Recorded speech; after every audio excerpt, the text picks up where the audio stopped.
Après que Dieu eut détruit le monde entier au jour de Noé, la première personne qui vint sous la malédiction de Dieu fut Ham, Genèse 9, 25.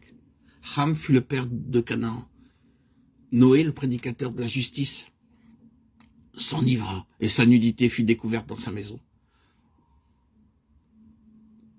Le premier homme qui vit cela fut le propre fils de Noé, Ham.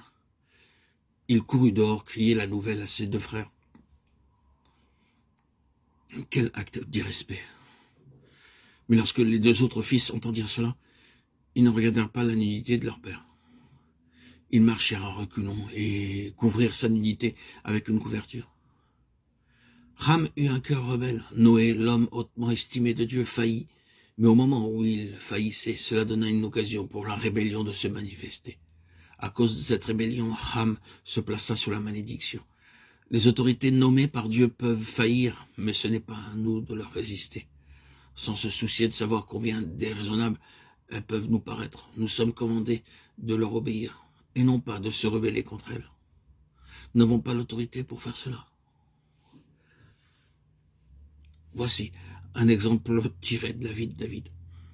La délicatesse et l'humilité de David apparaissent lorsque Saül tombe entre ses mains.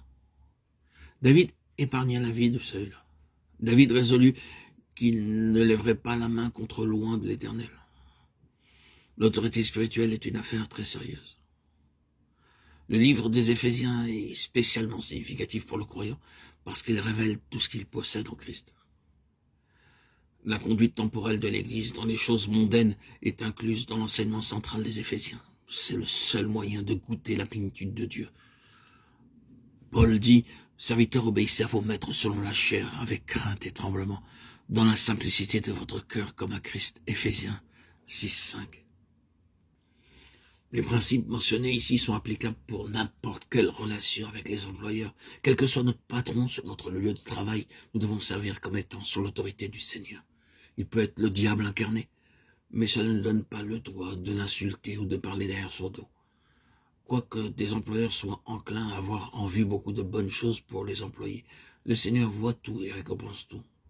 Mais nous, en tant que croyants, nous servirons non pour faire plaisir aux hommes, mais pour plaire au Seigneur, non seulement sur le lieu de travail, mais aussi à l'extérieur. Romains 13, 7.